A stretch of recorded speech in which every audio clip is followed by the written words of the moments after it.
You are listening to Lighthearted, the official podcast of the United States Lighthouse Society.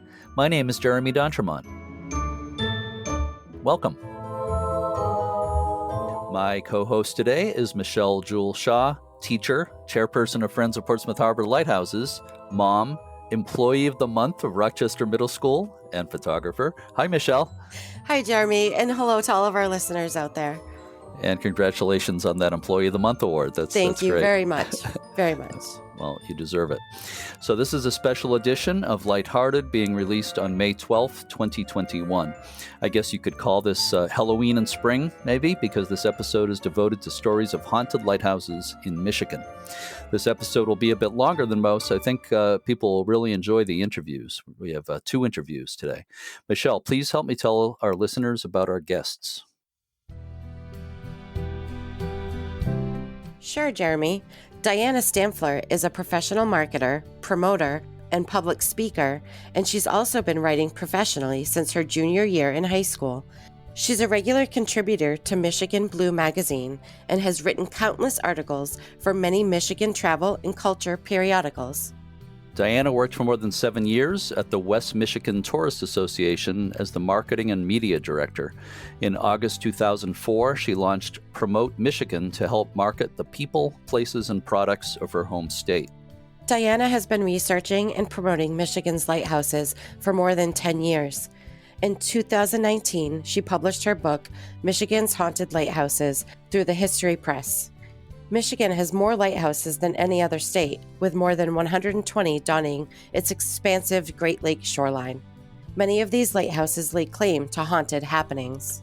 Former keepers like the cigar-smoking Captain Townsend at Seshwa Point and prankster John Herman at Waugoshant's Shoal near Mackinac City are said to maintain their watch long after death ended their duties.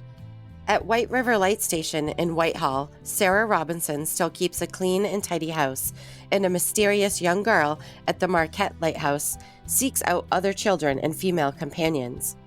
Countless spirits remain between Whitefish Point and Point Iroquois in an area well known for its many tragic shipwrecks. Dianna is currently writing a book called Death and Lighthouses of the Great Lakes, A History of Misfortune and Murder, which is due to be published in March 2022. A native of Plainwell, Michigan, Dianna is the mother of 2 adult children and lives in Walloon Lake in northwest Michigan. Following the interview with Dianna, we'll hear an interview with Nick Korstad, owner of the Big Bay Point Lighthouse B&B in Michigan, about his own experiences. But first, let's listen to my conversation with Dianna Stampfler now.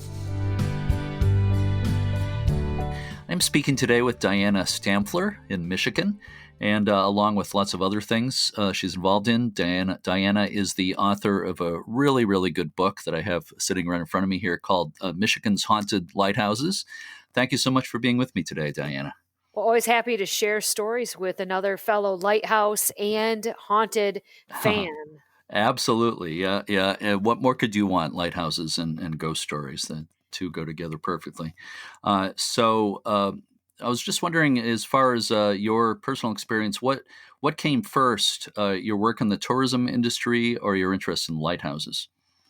Well, they kind of came at the same time.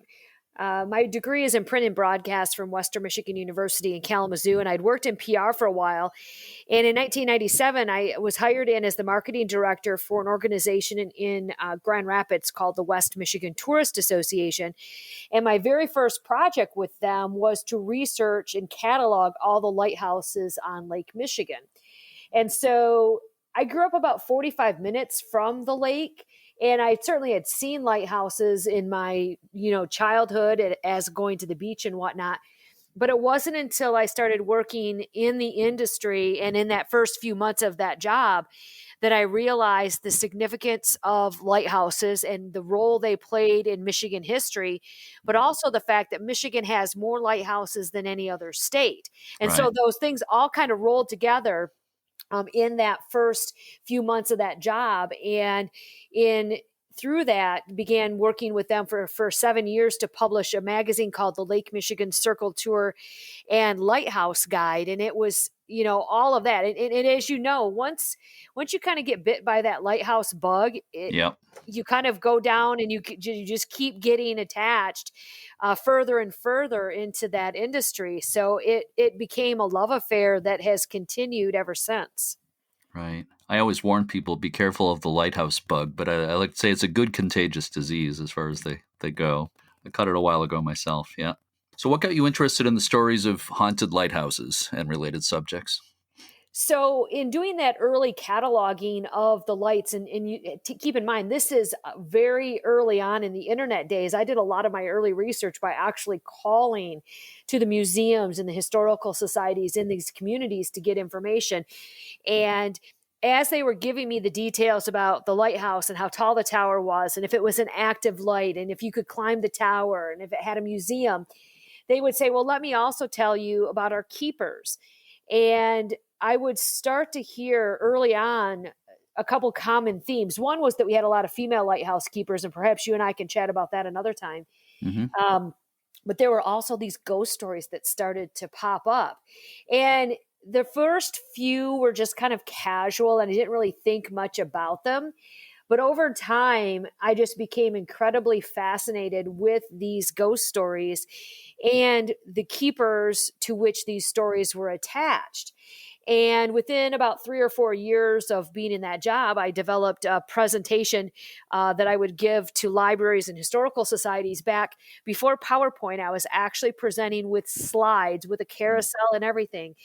And it, just like the love of lighthouses, the fascination with these ghost stories really took off.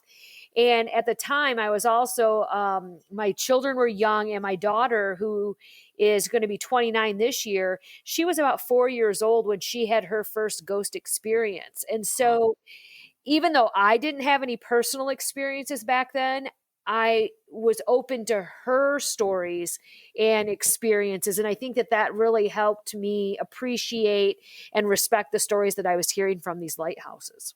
So something I've been asked a number of times over the years, I've done presentations on New England's haunted lighthouses, and people have asked, well, why are there so many lighthouse ghost stories? It seems like if you dig deep enough in the history of any lighthouse, you're probably going to find at least one ghost story in there somewhere.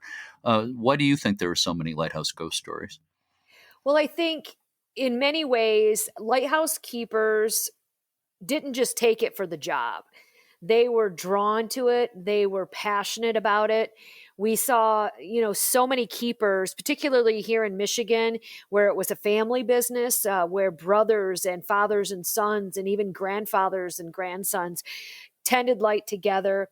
They served sometimes for many decades. We have some keepers that served over 40 years here in Michigan. And I think in those instances where I see a lot of the similarities is where a keeper is haunting a light that he lived in or she lived in for a considerable period of time. And, I think they have this lifelong and afterlife love affair with their lighthouse to the point that they just don't ever want to leave. And of course, then we also have several lighthouse keepers who died tragically. This was a demanding job physically, mentally, emotionally, often in remote locations. And everybody thinks it's such a romantic place and a romantic job. But can you imagine? I get winded climbing a lighthouse tower once. Can you imagine doing it day in and day out, year after year after year? But it was a job that I think that they were just born for. And if they lost their lives, whether it was in the course of the job or natural causes after a long extended stay at a light, I think that they just, they choose to stick around in this place that they love so dearly. That's more or less the same answer I give. So I pretty much agree with what you're saying. I always say it's not that big a stretch of the imagination to me to think that a lighthouse keeper is so devoted to that place in their life, especially when they're at one place for a really long time, as some of them were. It's not that big a stretch of the imagination to think that, even after death, that in some way they're still connected or still present at that place. Yeah, I think it's a job where you're looking out for others.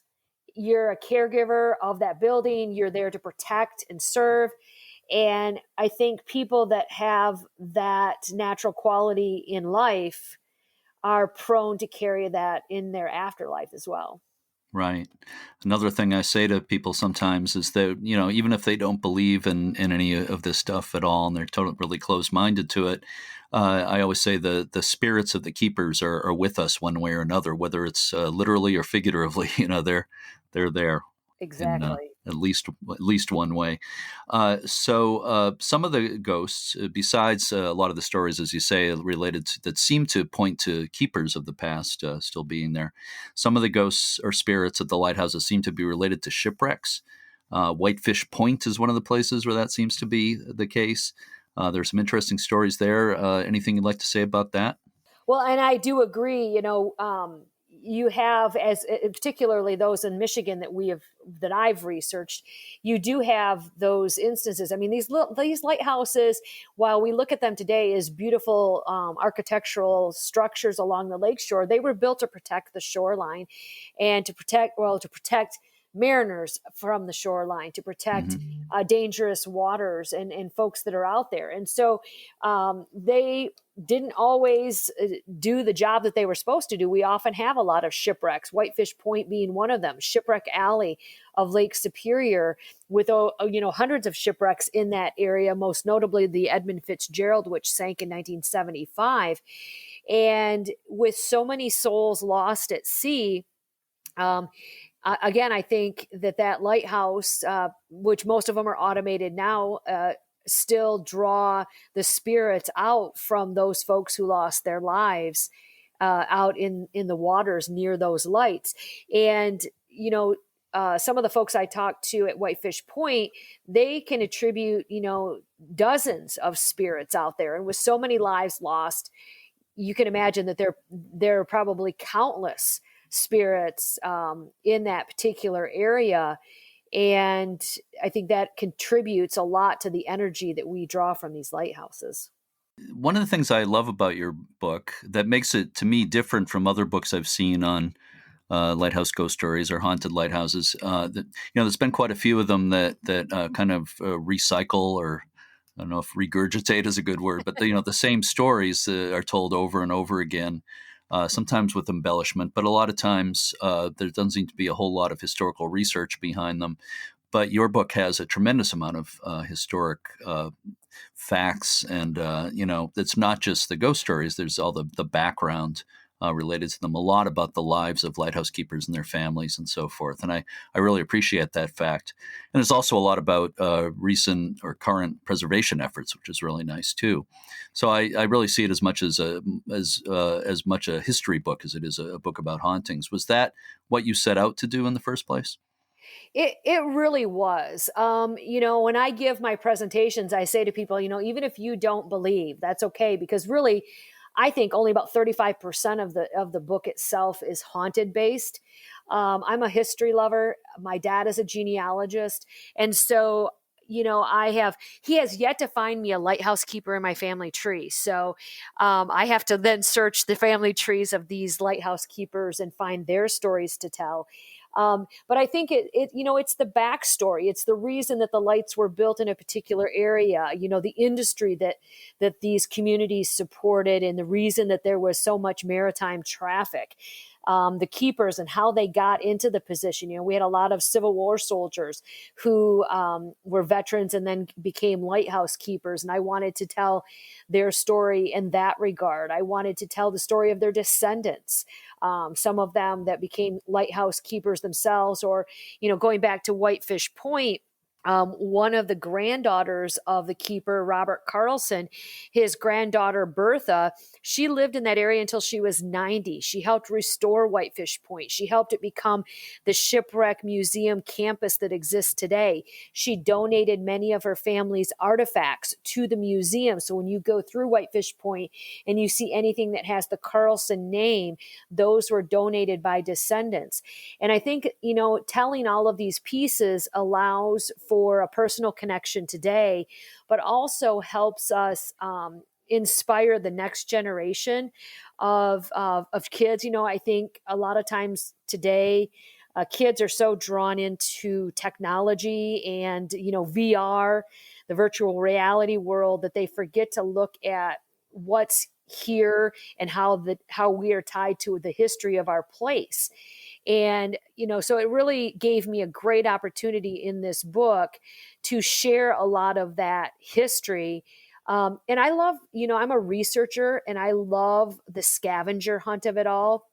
I love being able to find the name of a keeper and then go back and trace their family tree, or to go back and find elements of the history, find out where the Fresnel lens may be, or talk about those restoration projects, because it's so important that we keep these lights around for future generations so that they can enjoy them as much as we do.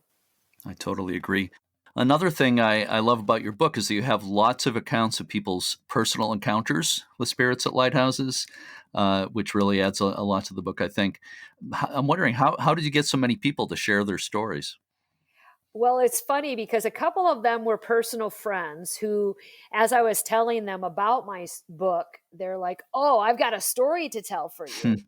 And so I didn't even have to ask. They were, totally open to sharing those with me. And then in doing some online research, finding other people's accounts, I didn't really just want to regurgitate stories, as you mentioned before, but, Michigan has about 70 paranormal groups. And Mm-hmm. so if I saw that a group did an investigation, I would go and I would listen to their audio recordings. I would send them follow-up questions, ask them things. And one of the groups that I connected with, which is in the Upper Peninsula, the UP Paranormal Group, they run a big paranormal conference in Sault Ste. Marie, Michigan every August. And we've become friends because of this. And they've written a couple books and they have a radio show. So I've been on their show and we've been out for drinks before. And we always go out for drinks in a bar that's haunted because, why would you not? And so it's actually created this great friendship through that, and also with other authors that I've befriended through this process. Become a friend who opened up a bookstore in Lansing, Michigan, dedicated to haunted, paranormal, true crime. That's all the books she sells. So you're not going to find Danielle Steele in her bookstore. But you're going to find a lot of haunted stuff, and it's created, it's almost like this fraternity or sorority of people. Mm-hmm. And as you know, if you like to talk about ghost stories, you will share those stories with anyone. And I think that's really been, part of the joy of working on this, because it's not just my telling of stories, it's telling other people's stories that gives me the happiness in this. Yeah, it definitely. Well, it shows in the book, and you just sort of make me think about all the times I've done lectures on this subject, and when I finish, somebody will come up to me and quietly say, I had an experience, and they'll tell me all about it. And another thing is that I've interviewed a lot of ex-lighthouse keepers, and sometimes I'll ask about that if a place isn't kind of known for that type of thing, but usually I won't ask them, if they had any strange experiences at the lighthouse. But a number of times they've told me anyway. Like one ex-lighthouse keeper from Newfoundland I was talking to, I thought we were about to hang up, and he said, "Do you want to hear the ghost story?" And I said, sure. And it turned out to be a ghost ship story. It was really, really interesting. But that's happened other times too. So people do want to share those stories if they've had a vivid experience. For the most part, it seems like they want to tell somebody. Yes. And even when I give my presentations, it's the same thing. People come up afterward and tell you, and they do that about lighthouses in general. I actually, have been giving virtual programs, and people always want to tell you about their favorite lighthouse and the experiences that they've had, whether they're haunted experiences or not. Right. And I think that's one of the things about lighthouses in general is, people just are drawn to other people that enjoy the beauty and the history of the lights. Oh, this is true. Yeah, there's definitely a community of lighthouse lovers that you and I are part of. I feel lucky to be a part of that. Yeah. So I'm wondering, of all the great stories in the book, and there's a lot of juicy ones in there, but is there one particular story that's especially compelling to you that really stands out? Well, it was interesting. There are actually about 130 lights in Michigan, and about 40 or 50 of them are haunted or have some type of story. And I had to pick which ones, which was great with my publisher. They let me pick. And I picked 13, right? Because if you're going to talk haunted things, that's the most logical number of chapters to have, right? Well, I was born on a Friday the 13th, so I don't think it's an unlucky number. So you understand the draw for that, right? Yes. So that was, kind of how I nailed that down. But one of the ones I think that sticks out to me was one of the first lights that I actually quote unquote investigated. And it was before I'd ever done anything. I've been on paranormal investigations now off and on, but gosh, right around 2004, I think it was, I went out to South Manitou Island, which is now an uninhabited island. It's a rustic island owned by the national park, part of Sleeping Bear Dunes National Lakeshore. And I had given a couple presentations in the village of Empire for the Manitou Memorial Society, which kind of maintains the historical structures on both North and South Manitou Island. And I said, okay, I'll come up and I'll give these presentations, but here's the trade-off. I want to go to South Manitou Island and go and see the lighthouse. And it's a place I'd never been. Well, they rolled out the red carpet and they allowed me to stay in the Coast Guard building for a couple of nights, which was great because it had a bed and power and a bathroom. And the rest of the island is all rustic. I mean, it's all rustic camping. And so at the end of the day, when the boat went back with all the day trippers, the park ranger tossed me the keys to the lighthouse and said, lock it up when you're done. Mm-hmm. And I just was overwhelmed. So my friend and I that were there, we kind of had a little dinner. And then toward the end, it was in the summer. So toward the end of the day, I don't know, around 8 or 9 o'clock, we made our way to the light, and sunset, was just before 10. And so we had heard stories about the ghosts there, mostly in the breezeway, the causeway that connects the tower to the light. And the tower was open to the public to climb, but you can't, even today, you can't go through the house part yet. So we thought, well, we're going to go through and we're going to see if we can have any kind of experience. So we walk and we sit on the first landing. We sit there about a half an hour. And then we kind of make our way up, and I think there were 3 landings until we got to the top of the tower. And we sat there and we waited and we listened, and we never had any real experience. We never really heard anything. But when we got to the top, we got to watch the sunset, and the moon came out, and it was a full moon. It was actually the end of July. It was a blue moon, so the second full moon of the month. And I kept thinking, it's a blue moon. It's the sunset. There's got to be a ghostly encounter going on somewhere tonight, right? And we even consumed at least 1, but probably 2 bottles of wine during that excursion. And still, we did not have a ghost encounter. Wow. But that was, I think, the first time that I actively went out searching or listening for ghost experiences. And I think even though I'd been telling the stories for 10 years at that point, I didn't go out and actually seek these experiences out. That was the very first one. And I think that's one of the reasons that one sticks out. And then the story around the ghost there is it's believed to be members of the Sheridan family. The mother and father and a 9-month-old baby of theirs drowned when they were coming back from the mainland in a boat in March of 1878. And they all lost their lives that day. But I'm also friends with some of the descendants of that family. And I think that that's another reason that, people ask you what your favorite lighthouse is. And I tell them, you can't ask that. It's like asking who your favorite child is, right? Yep. And I give that disclaimer, but then I almost always say it's South Manitou Island. I say exactly the same thing when people ask me what my favorite lighthouse is, but then I end up saying Portland Headlight in Maine. So you have to have that disclaimer just so that none of the other lights get upset with you. Exactly. I know what you're talking about. So one of the other chapters in the book that I really thought was extremely interesting was the one on Wagoshanks Light, which do I remember right that local people call it Wobbly Shanks? Is that right? They do call it wobbly shakes, and I love that. it's more wobbly now than ever before, let me tell you. Yes, it sure is. Speaking of ghostly, it looks pretty ghostly itself these days, the lighthouse. Wagashan Light on Lake Michigan. So there were multiple tragedies at that lighthouse, but the story that I found especially interesting is about that one guy who disappeared and they believed he died.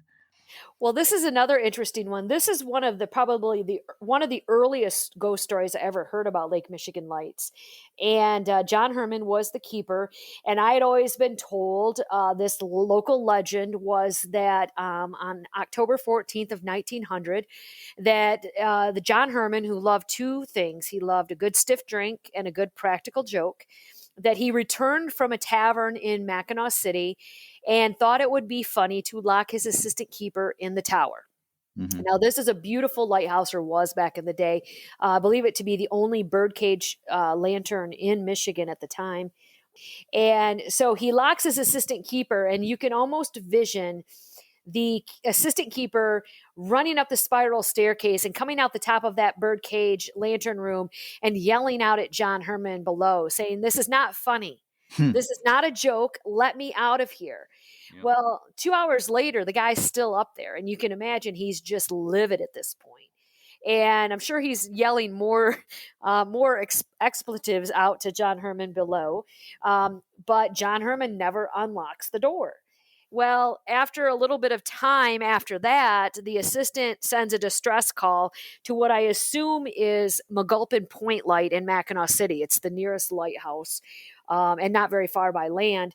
So that assistant comes over, unlocks the door, and that assistant keeper is ready to wring John Herman's neck, right? As you would imagine. Mm-hmm. Well, they go looking and looking and looking, and they never find him.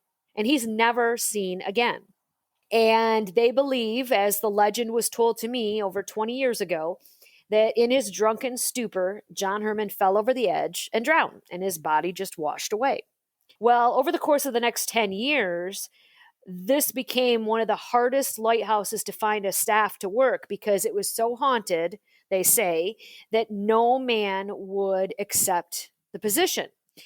Silverware would rattle, doors would open, just all of these strange things. And everybody always attributed them to John Herman.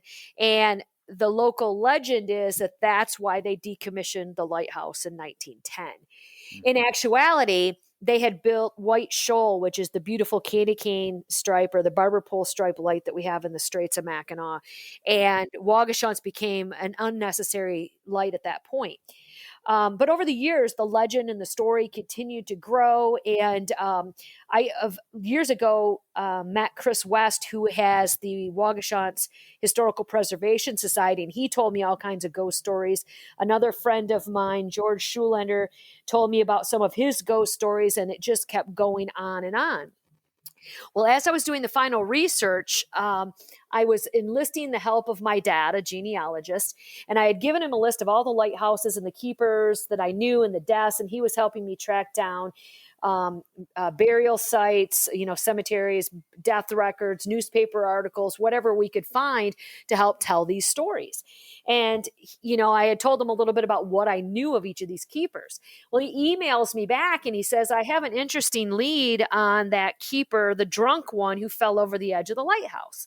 And I said, "Oh, you have some information about John Herman. This is great." He goes, "He didn't fall over the edge and drown. He died of a heart attack on Mackinac Island. I have his death certificate." Well, it's interesting because clearly he didn't lock anybody in the lantern room on the night of October 14th of 1900 because he died at 1:30 that afternoon. However, imagine this.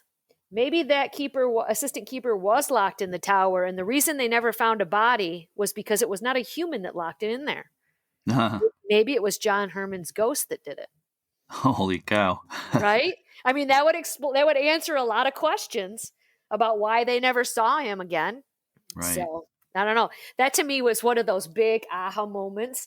And but the date was right. The date that was always told to me was October 14th of 1900. That's the day he died. He had a heart attack 3 or 4 days prior to that while he was on Mackinac Island, but he died at his death certificate is dated 1:30 in the afternoon on the 14th. Wow. Seems like there's a movie possibility there. Exactly. And it's sad to say Waugoshance is number one on the doomsday list in Michigan. It is the lake high water levels. Of course, the Straits of Mackinac freeze a lot. And it's honestly, if that thing is still standing in 5 years, I will be quite surprised. They've talked about trying to stabilize it, but the cost, as you know, to do such things is in millions, Yeah. and it's in a state of disrepair to begin with. So I'm fearful that we will lose this one sooner rather than later. Yeah, I'm afraid you're right. And also, I saw recently, I believe the organization that was trying to work to save it is kind of folded or given up on that project. And I don't blame them one bit. It's seems like I'm afraid it's kind of a lost cause at this point. Yeah, and another interesting story about it, real quick, is that it was used for bombing practice during World War II. After it Didn't was help it. No, after it was decommissioned, they did bombing runs up in that part of the Straits, and there's some YouTube videos. If you look for it, you can find them. And Mm-hmm. it did hit the target. It caused everything that would burn did burn, and it does look bad. But the thing is 150 years old or more, and so the fact that anything is still there is tells you how strong those things were built, for sure. Yeah, with no maintenance in a very long time. Yes. Yeah. Another chapter in the book that is very interesting is, well, they're all interesting, but the one on the old Presque Isle or Presqu'Isle. I always get mixed up as which one is Presque Isle and which one is Presqu'Isle. You and me both. The county, I believe, is pronounced differently than the lighthouse. Is that correct? Yes, and then there's like 3 different Presque Isle within the Right. Great Lakes region. So who knows what you're saying? I didn't take French, so I can't say any of them. Yeah. Do they say Presqu'Isle Lighthouse or? It's kind of intermixed. Okay. Depending on who you talk to. Well, I hope nobody calls and or emails me and complains about this. But anyway, that lighthouse, you know which one we're talking about, Yes. Presqu'Isle or Presque Isle on Lake Huron. Many people believe the spirit of a former caretaker, it was relatively recent, is seen there. And I've seen things about this on TV, I think once or twice before too. One of the odd things about it is that there's no light in the lighthouse. It was deactivated a long time ago. But people have reported a number of times seeing a light where there should be no light. And I remember at one point, it might have been one of those TV shows I saw a long time ago, where supposedly somebody came up with an explanation that it was some sort of reflection or something, but other people said that's ridiculous. That's not the case at all. So what's your view on all that? Is there a light where there should be no light there? Well, that's a very interesting one. And I think you and I watched the same documentary eons ago, because I do remember that, where they talked about it. And this light was deactivated. It only operated for about 30 years, and then they built a new, taller light about a mile up the peninsula. And then ended up removing all of the lens and all the mechanics. And in fact, at one point, the entire top of the lantern room was removed. And during this time, ships traveling through this area would report back that they would see the light. And that's not a good thing, because if you're, on a freighter or another ship traveling, knowing where the lights are, you're knowing the signal of the light, and that helps with your navigation. So if you throw an extra light in the mix, it can throw you off course. And so they were getting reports from ships that they were seeing this. And then people in town were reporting that they could see the light shining also from the marina. Well, over time, they did all of these things, kind of like Mythbusters. They went out and debunked the theories. The theory was it was a reflection. Well, at that point, when that story came out, the lantern room had been rebuilt, and so there was glass, and they thought, well, maybe some light somewhere else is reflecting off the glass. Well, they went up and they covered the entire exterior of that lantern room glass with those heavy wool green army blankets. So there was no way it could be a reflection. They did all of these things to disprove that it was there. Well, the thing is, the gentleman you were referring to, his name was George Parrish, and he and his wife Lorraine were caretakers in the 70s, 80s, and until George died in the early 90s. They ran the museum and the gift shop and everything. And after he died was when all of these things started to happen. And there are countless stories from Lorraine about George, and she just thinks that a lot of it was, him there taking care of her after he passed away, and then he just became so used to it that those things happen still to this day. Mm-hmm. So in September of 2019, I was in the community giving my presentation tied to my book. I had about 100 people out. And afterward, we went and took a tour of the light after dark. But during the presentation, I asked everybody, how many of you here have seen the light shining out at Old Presqu'île? And probably 80% of the hands went up. I said, how many of you have seen it more than once? At least half. Mm-hmm. So people in the community have seen it regularly. I drove back and forth down that road a couple times that night, hoping to see it, and I did not. Even walking around the grounds, I didn't have any experience. But I also met members of the Garrity family, and they were the last keepers at that light when it was decommissioned. And they actually think that there is another spirit there of Patrick Garrity, who was the patriarch of that family. So there may be more than one there. And actually there's probably at least three, because we heard of another gentleman who was friends of the owner in the 1930s. And a medium that I met in another event told me about that experience that she had. And at a presentation of mine once, a woman came up to me and she said, that you showed the picture of the owner's friend in the 30s. She said, that's the guy I remember. She said, one day I toured there when I was in high school because we had a family cottage nearby, and I misstepped and almost fell backwards out of the light, down the light stairs. And she said, I felt two hands on my back push me forward to save me. And when I turned around, that's the man I saw. So, I mean, they just give you goosebumps when people tell you these personal stories. Absolutely. Yeah, for sure. So another chapter in the book is about Big Bay Point Lighthouse, which is a B&B, has been for, I think, 30 years or more. Nick Korstad, the present owner, is a friend of mine. I'll say more about him in a minute. But you stayed at Big Bay Point B&B yourself. Did you have any personal experiences there? It was a long time ago. It was actually previous owners. I've not yet met Nick in person, but I did stay there. I'd actually been speaking in Marquette nearby, and took the long drive out to Big Bay. And I got there, and I sat in the library area and read the ghost stories. And let me tell you, don't do that before you go to bed. Yeah. Because I didn't sleep all night, because I laid there all night with one eye open, waiting for that ghost of Captain Pryor to come and visit me. He did not, but I kept waiting for it.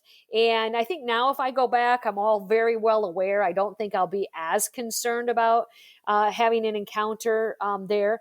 But a classmate of mine from high school, his mother stayed there, and she has a story in the book where she talks about how her and her husband stayed there on their honeymoon, and she had several experiences that happened to her while they were staying there. So that was another one that she saw I was working on the book when I was posting about it on Facebook, and she kept messaging me going, I have to talk to you. I have to talk to you. I have to talk to you.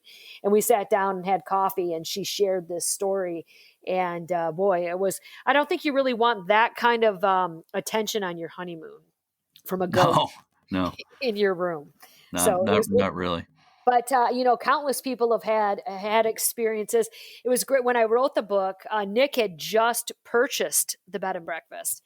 Right. And I reached out to him and said, hey, I'm working on this book. Do you know you bought a haunted lighthouse? Have you had any experiences? And he was very quick to reply back. Very nice. He goes, I've been here 9 or 10 days. I haven't had any experiences yet, but I hear perhaps he has had some since. Yeah, well, the key word there is yet, because as I said, I just interviewed him yesterday, and people are going to hear him right after the interview with you here, and he may have had a visit from Captain Pryor. So I don't want to give no spoilers here. I don't want to give too much away here. I tell you what, I'm very interested to hear that interview with him and to hear his experience. Captain Pryor has quite a tragic story out there. Lost his son who died of a gangrene infection in his leg, and then he ended up taking his own life.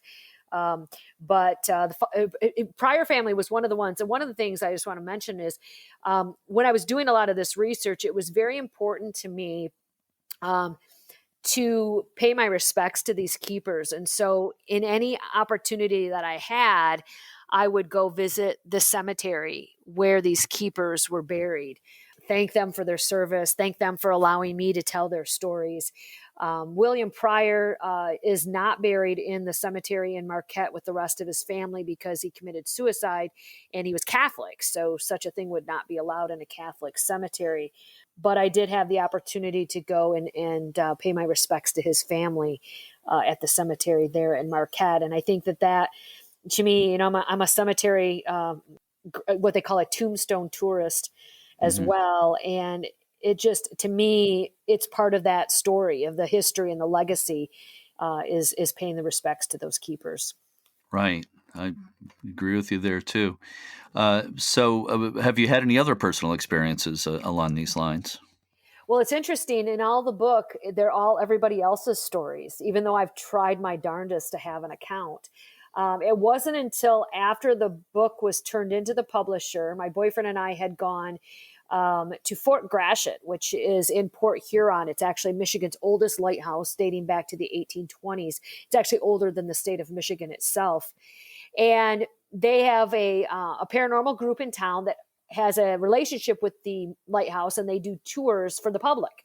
So you pay to go in and you're there for 6 hours, and you go to different stations. You start in the keeper's residence, and you go to the fog signal building, and they have an old hospital from Fort Gratiot there. And then our group ended in the tower.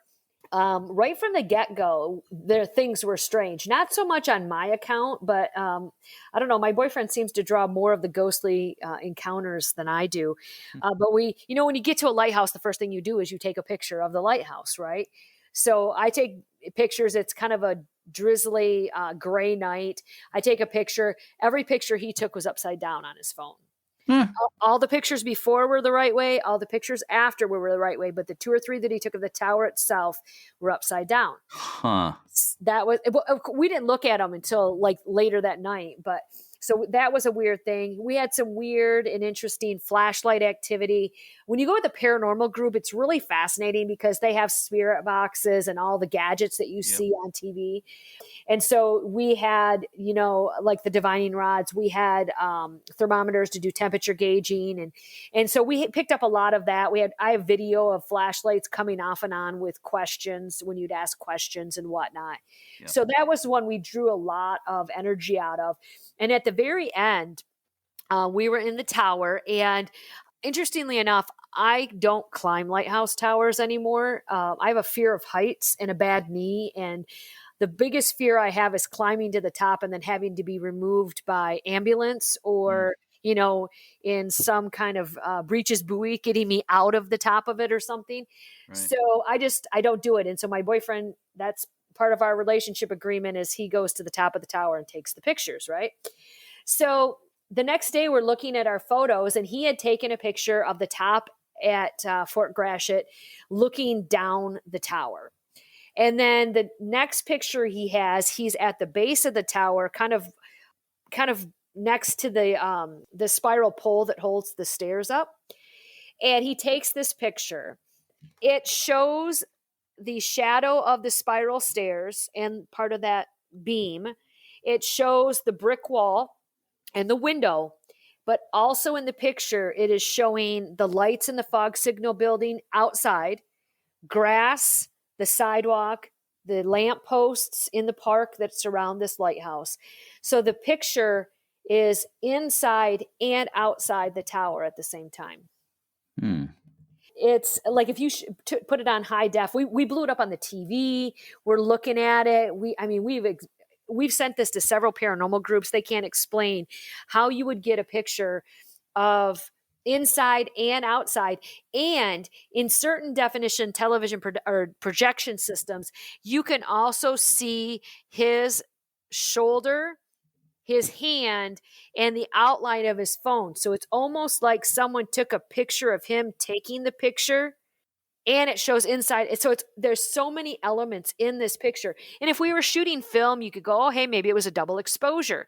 But Right. you would have had to have been in the exact same location outside the tower, because if you line it up, the lights in the fog signal building were right where the fog signal building was on the other side of the brick tower.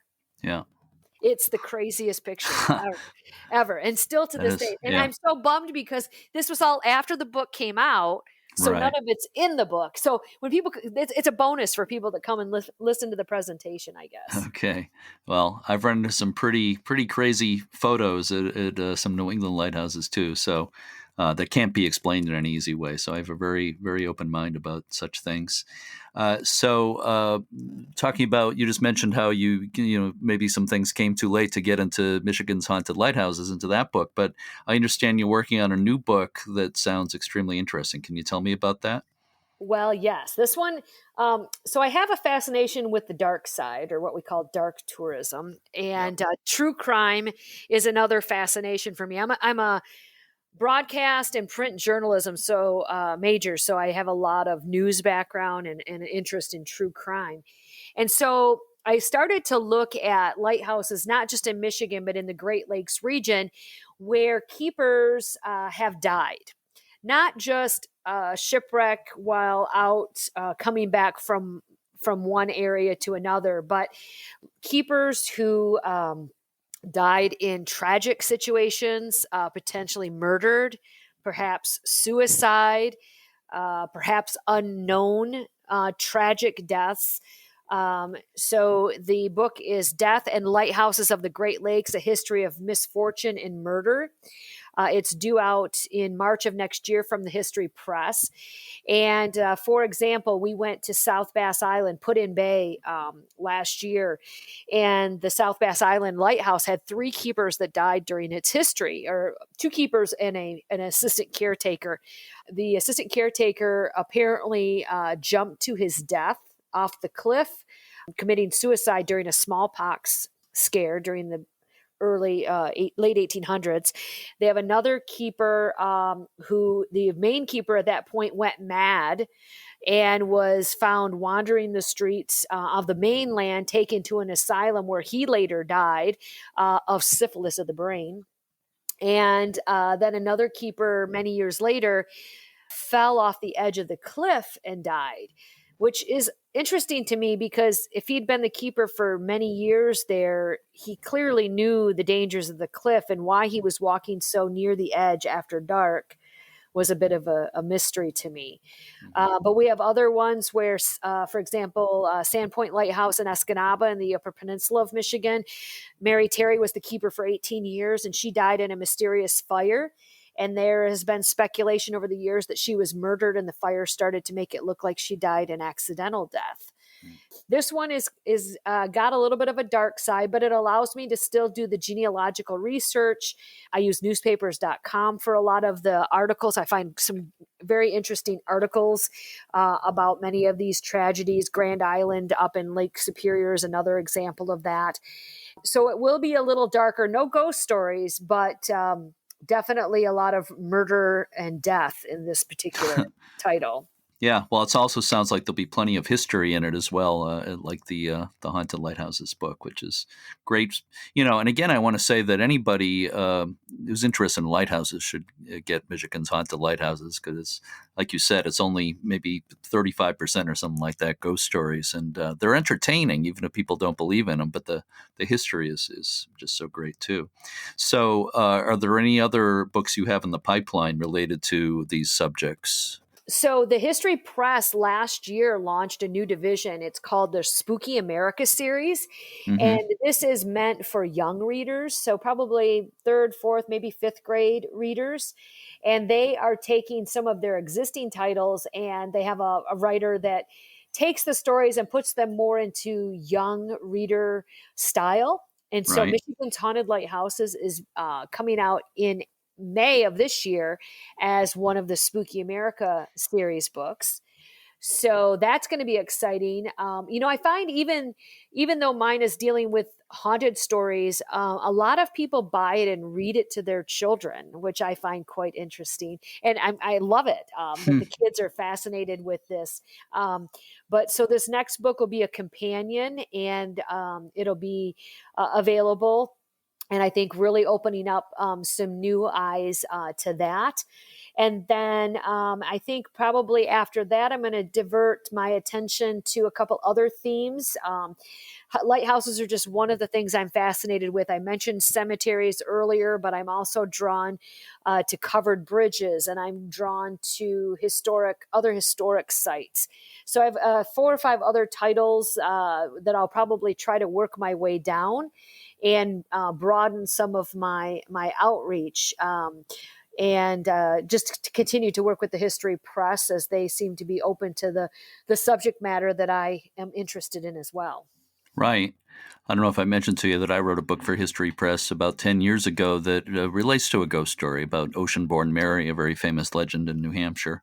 Well, I have to read it. I'm very intrigued. We're actually making our first trip to the New England area in August. A very interesting tour that will culminate in Salem, and involve a lot of research on the witch trials. But along the way, we will be visiting the grave of Edgar Allan Poe, and we will be visiting the grave of H.H. Holmes, the serial killer from Chicago.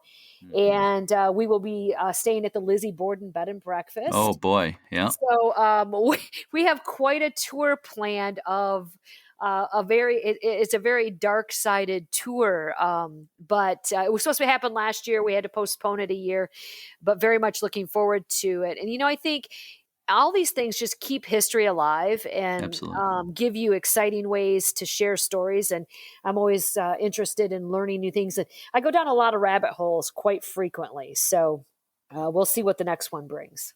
Yeah, well, it's all good stuff.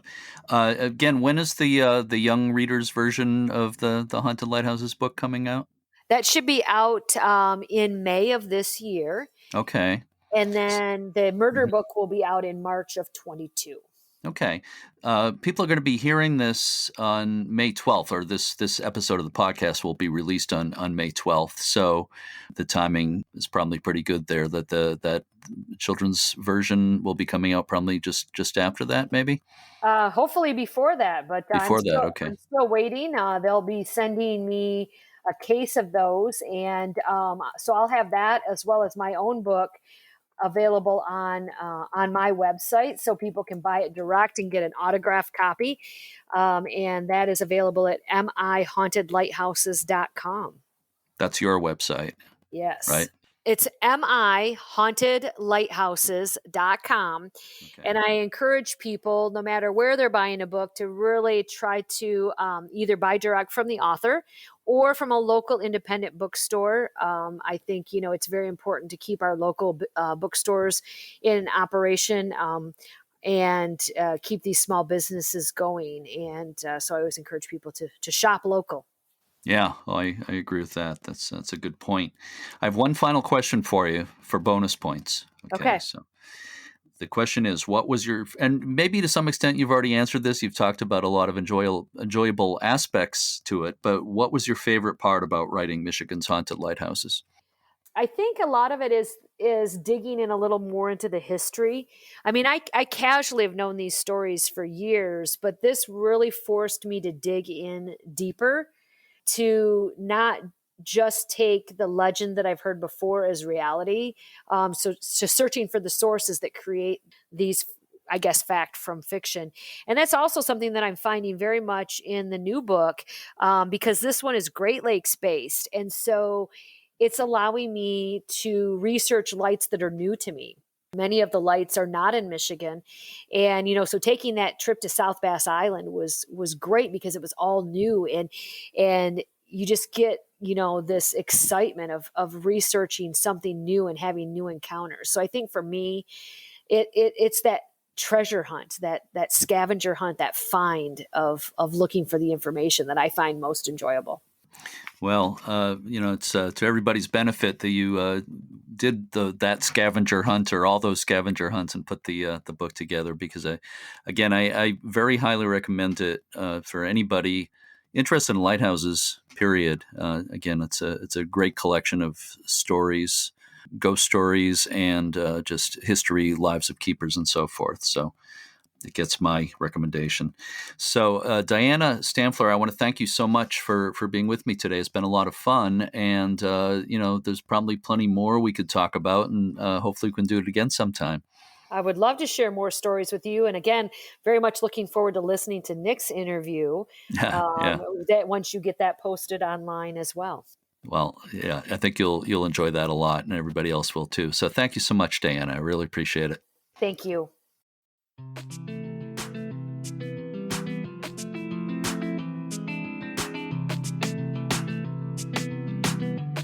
Michigan's Big Bay Point Lighthouse stands on a high bluff on the state's Upper Peninsula, about 24 miles northwest of Marquette on Lake Superior. The light was deactivated in 1961, and the property was sold into private ownership.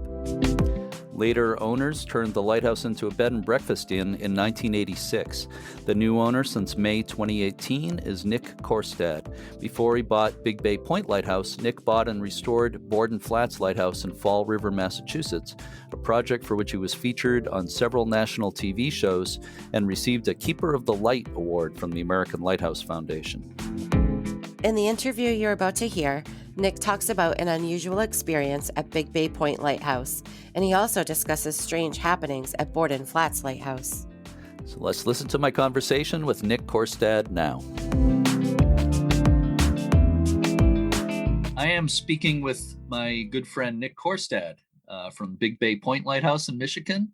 And Nick has been on the podcast before and will be again, absolutely. But today we're going to be talking about a very specific subject. But anyway, thank you so much for being with me today, Nick. Thank you, Jeremy, for having me on.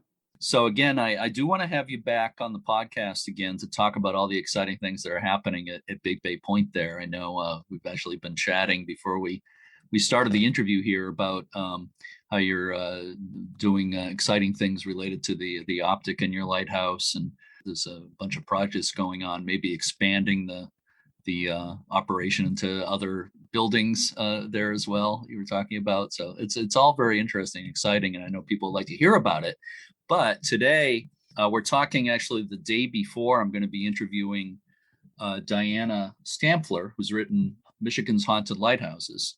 So I thought I should talk to you because she said that when she was writing the book, she contacted you, and you had not bought that lighthouse much before that, and that you didn't have any experiences yet there. But I contacted you, and you said you did have an experience since then. So we're going to get into that in a couple of minutes here. But before we do that, I want to mention that you and I have some history with the Borden Flats Lighthouse that you used to own in Fall River, Mass.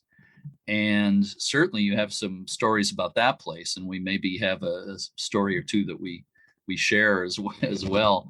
But can you say a little bit about maybe a couple of things that happened that were interesting at Borden Flats Lighthouse? Yeah, Borden Flats was probably the most haunted lighthouse I can say that I've experienced. But from the beginning of taking over ownership, there was a spirit there, John Paul, one of the head lighthouse keepers, and he did a great job of communicating through mediums, the ability to help me keep birds off the lighthouse. And to this day, the new owner, they don't have any issues with any birds or anything landing. I remember the event when you came out, I think it was in 2012, and we were sitting down and there was a spirit box in front of us, and we saw a bright flash of light go by, and through the box it said, protect your property. And we had no idea what it meant. It always kind of creeps you out when something like that says. It's like, it's a hurricane coming, or what's going to happen. And I had hosted another event that was probably 2 years afterwards, and I dropped the whole crew off. And part of the agreement with the spirits that we had was that they were not anywhere around when I was there. They were supposed to be quiet, so that was good for me. And so I dropped everyone off. I went home. I was watching something on TV, and I get a call back, and the medium was frantic that I get back out there, and I picked this one lady up off the lighthouse. And so I zip out there, and she was right there at the steps waiting to get off. And I was curious, what would you experience? And she had, I'm not sure what the device is, but it's kind of what you hold up if you're trying to listen to a conversation in a different room. Is kind of a clear, large microphone that you hold in your hand. Hmm. And a voice came on and said, "You're not allowed to be here without Nick." And that was it. She was like, she didn't want anything to do with it at that point. And so I took her back to shore. And while I was out there, everyone was like, "Well, what's going on?" All the activity had stopped. And the medium was like, "Well, Nick's here. They're not allowed to be visible." And so she had set up cameras on every level, and all the lights were off. It was those static night vision cameras. And I said, "All right, spirits, you can come out." And orb came out of the basement. And me, I'm kind of skeptical. I thought, it's just a fly or something like that. And it kind of circled around the room, but then it went upstairs and it circled around the people that were upstairs. And then it blew up into about 40 different balls of light.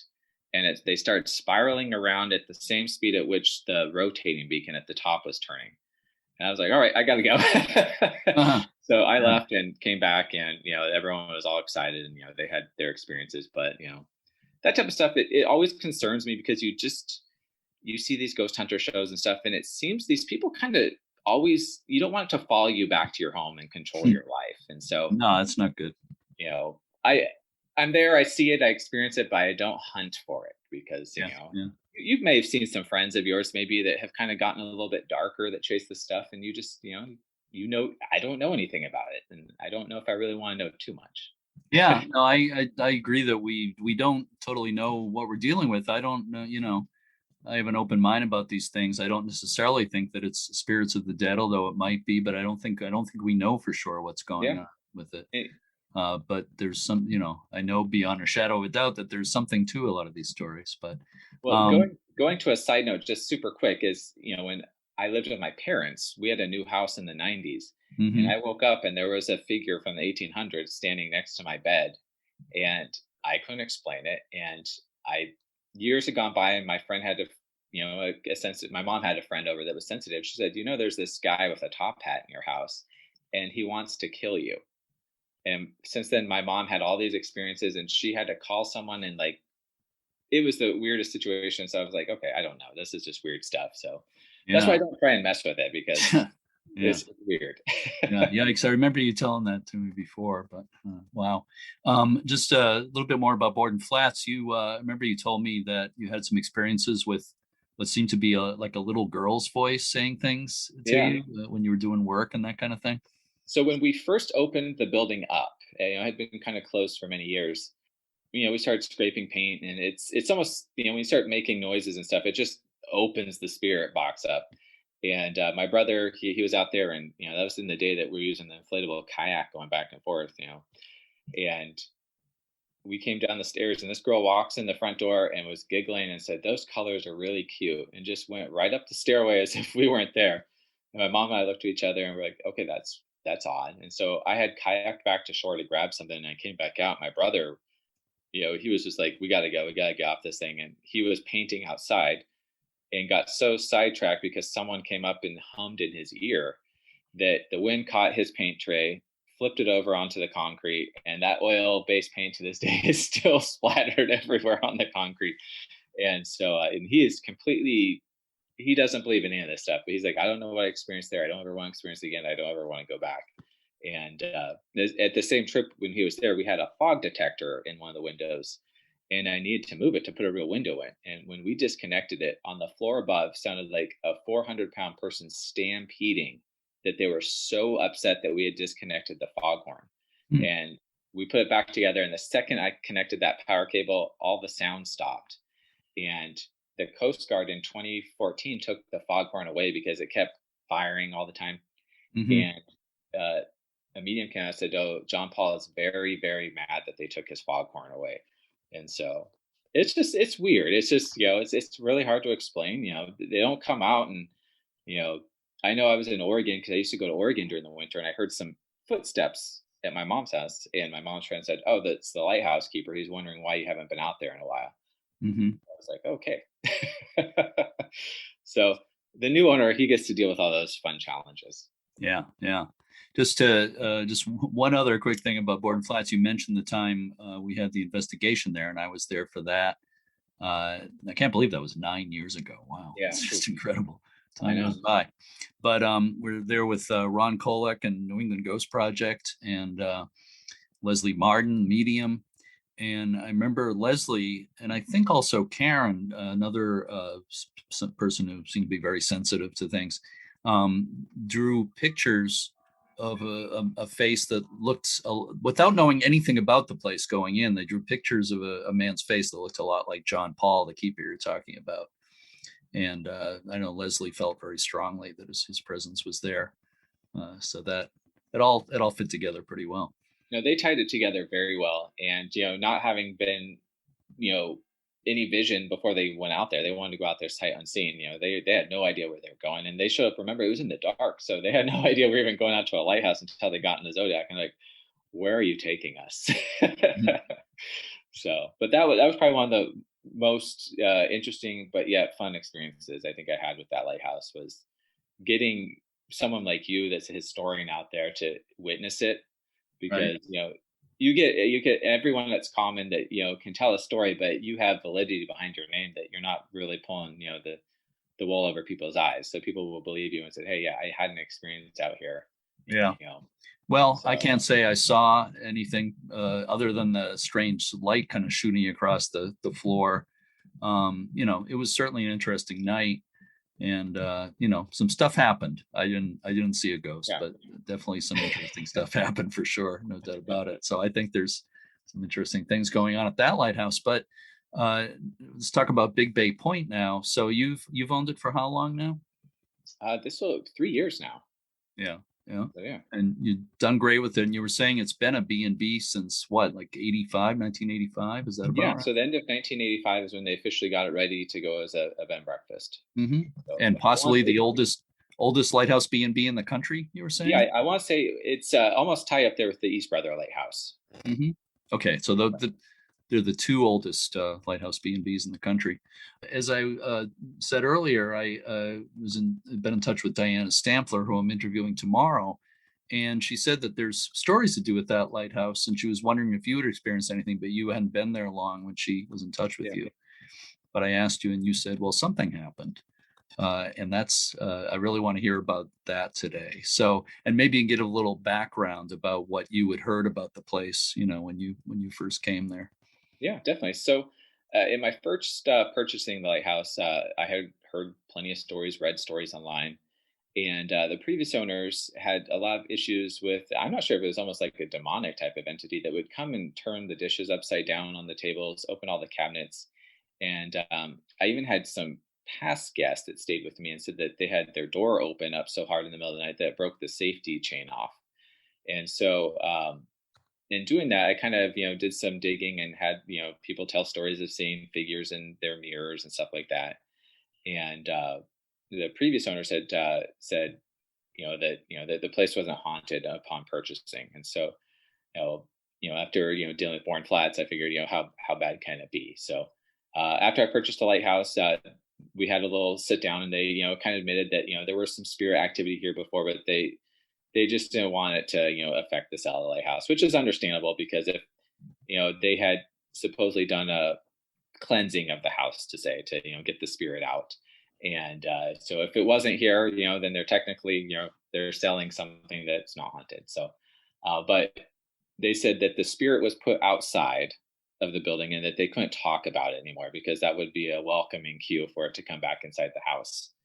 So I Hmm. want to say about 2 weeks after they had left, they had a apartment that they had made for themselves down in the basement, and I heard a lot of rustling of boxes falling. And I was in the dining room area installing a new light fixture, and I thought it was kind of interesting. You never know because their door to their apartment a lot of times was left unlocked, so maybe someone was sneaking in. But the key was I heard footsteps coming over from the other side of the duplex, and there's a secret passage from each side of the duplex in the basement that you would have to know was there. And if you're running into boxes, then I don't know how the heck you're going to find the mysterious opening over.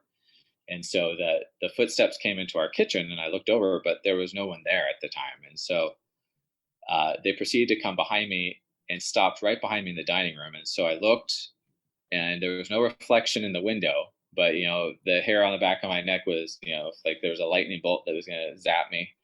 And it just turned and walked out the front entry that's towards the lake. And that was, the last I had of a spirit in this house. And so, I don't know if it was something that was attached to the previous owners or if they had purchased the lighthouse and the spirit was already here. I don't know any of that. So, I just like to joke that, it found out that they had moved because they had pretty much left everything and just kind of left with, a small amount of stuff. So maybe they didn't want the spirit to know that they were leaving the property. So it got fooled.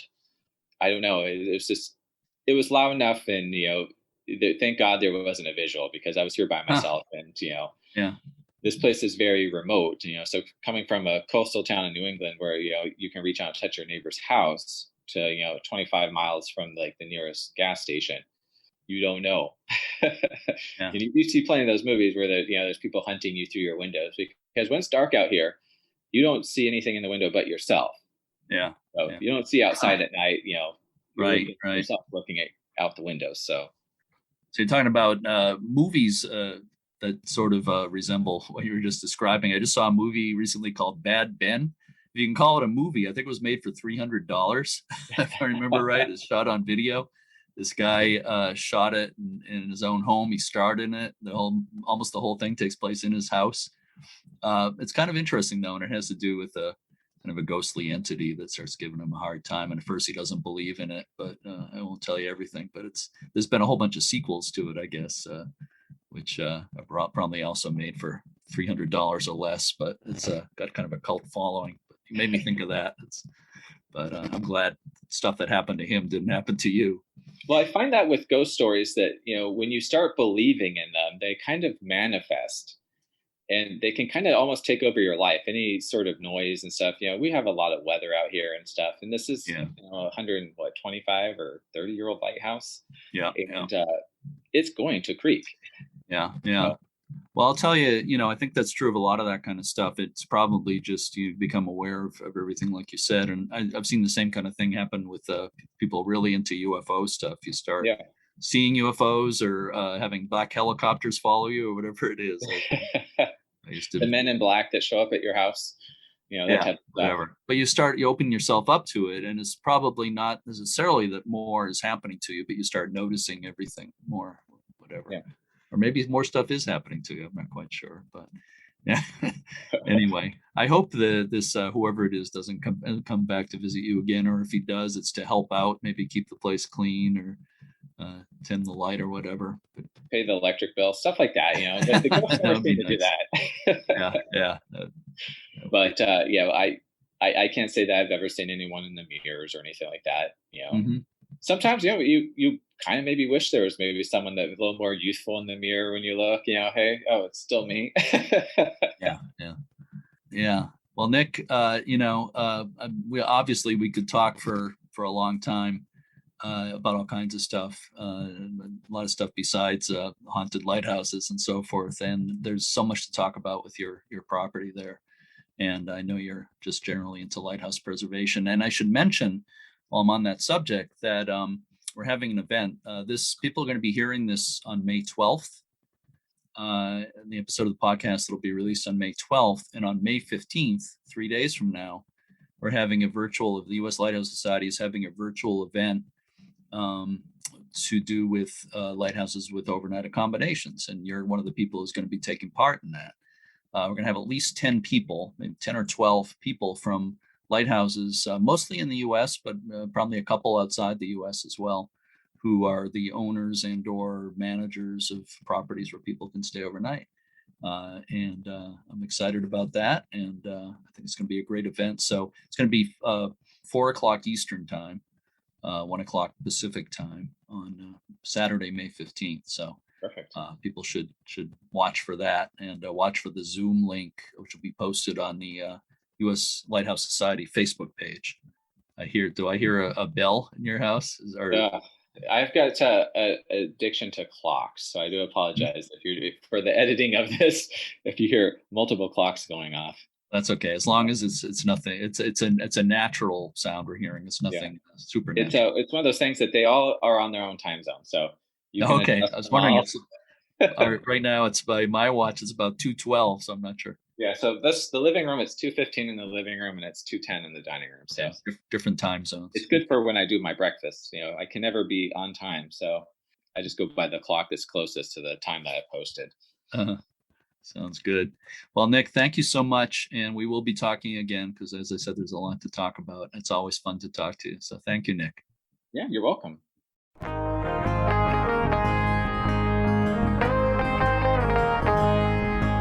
To read more about Big Bay Point Lighthouse and the guest accommodations there, go to bigbaylighthouse.com. And to find out more about Dianna Stampfler's book, Michigan's Haunted Lighthouses, and to buy a signed copy, check out mihauntedlighthouses.com. I'm lucky enough to own a signed copy. Thank you, Dianna, for that. And thanks again to Dianna Stampfler and Nick Korstad. In episode 119 of Lighthearted, coming up this Sunday, May 16th, we'll be talking about one of America's iconic locations, the lighthouse at Montauk Point, New York. As always, thanks for listening, and keep a good light. Let it shine everywhere I go. I'm gonna let it shine, let it shine, let it shine, let it